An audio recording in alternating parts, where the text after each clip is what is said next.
Hello everyone, welcome back to the channel. I hope you guys are doing well.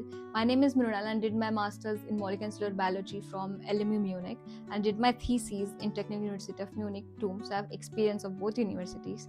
I'm working as a full-time research assistant in Munich, and in this video I am going to focus on answering your questions regarding studying in Germany or working in Germany, or let's say in general how Indian community is living here. Questions I picked from the YouTube comments that I got, the personal DMs on Instagram, or if I upload some reel, there are some people asking some questions. If I upload some posts, there are also comments as well. So I combined everything and then I made it into a nice file, and I'm going to talk about the main questions which I got. But obviously, if you have any other questions about studying, working, or anything related, you can always comment down in the description. So let's start the video. So the first question is German language classes free of cost at LMU, which stands for Ludwig Maximilian University. Now in LMU we have this language school called as IUCM, where we go and learn different levels of German from A1 to C1. But for that you need to give an entrance exam of 40 minutes. And you also have a small deposit of 120 euros, which you get back once you pass the exam. How is the scope of chemical engineering in Germany? We all know Germany is famous for its engineering, so we have a lot of courses in TUM, like aerospace, we have mechanical, we have computer engineering, we have chemical engineering, and all the courses has good scope. And I would say, yeah, it's good. For engineering, in TUM or Technical University of Munich, the courses are really nice. Do German universities have vacations or breaks in between master courses? If so, how long? So the thing is, let's talk about LMU. We have a continuous curriculum of summer and winter semester.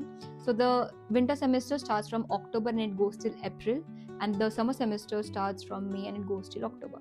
So you see, it's a continuous curriculum without any breaks. But if you select courses, for example lectures or practicals, in certain way where you can get everything done a month prior, for example let's say September, then you get the October month free, so you can have a nice break.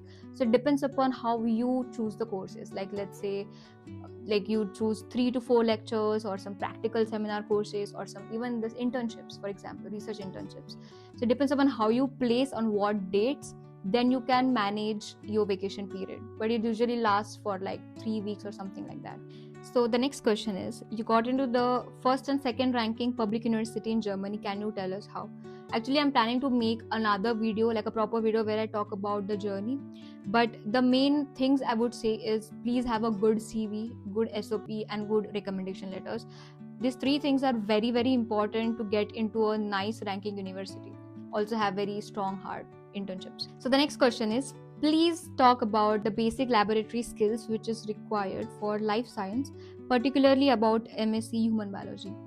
So I would say whatever you learn during your bachelor years, whatever techniques you learn, let's say it's gel electrophoresis, it's SDS page, it's learning about how DNA isolation works, any nucleic acid isolation works. So all the basic techniques, whatever you learn during your bachelor's is very important. Based on that you can learn the higher techniques. So I would say literally whatever you learn during a practicals, especially during a bachelor's, are important when you think to start masters somewhere abroad. So the next question is there any fully funded scholarship in LMU for MBBS for Indians? Please reply about that. So if you are an Indian and if you're trying to do medical science or MBBS at least in Germany in LMU, then you should focus on 5 major scholarships. So the first would be the famous DART scholarship, which pays approx 800 plus euros per month.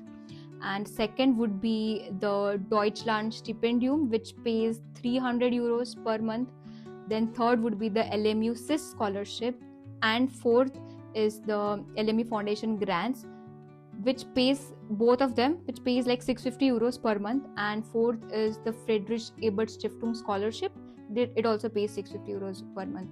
So all of the scholarships, they majorly focus on the social service that you have done in your country as well as internationally, and also the merit scores. You need to have very strong merit scores to get any of these scholarships. Let's move to the next question. I have 66% in graduation. What are my chances to get admission in German taught program after clearing the Goethe exam? Honestly, what I think is percentage don't matter a lot until unless you have very strong background of internships or research experiences. So I would say it is important, but not that important at the end. This would be the last question of this series, at least for the part 1 of answering your questions about studying, working, etc. about Germany. So what are the requirements to get fit in LMU for masters? So I would say will have a very strong CV, a very good SOP, very strong recommendation letters. But I would also focus, like, don't be only a bookworm or just don't like get stick to just studying.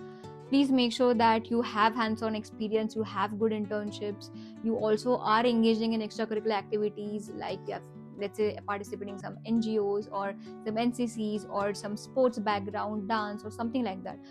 LMU, or as such, I would say, like, very nice good ranking universities, they are searching for students who are all rounded, and they're not just having good GPAs and good merit scores. You need to be a very all rounded good student. I hope you enjoyed this part 1 of this series. That's all the questions I've answered right now. But in case you have any more questions, please comment down. I'll make sure that I'll include all of these questions in the coming parts of the series. I'm going to include all of these questions in the description in case if you think like, oh, these questions has like maybe it's already answered. So that's it. I hope you guys enjoyed this vlog as much as I loved making it for you. And that's it. So have a nice day. Ciao, ciao. See you in the next vlog. Bye bye.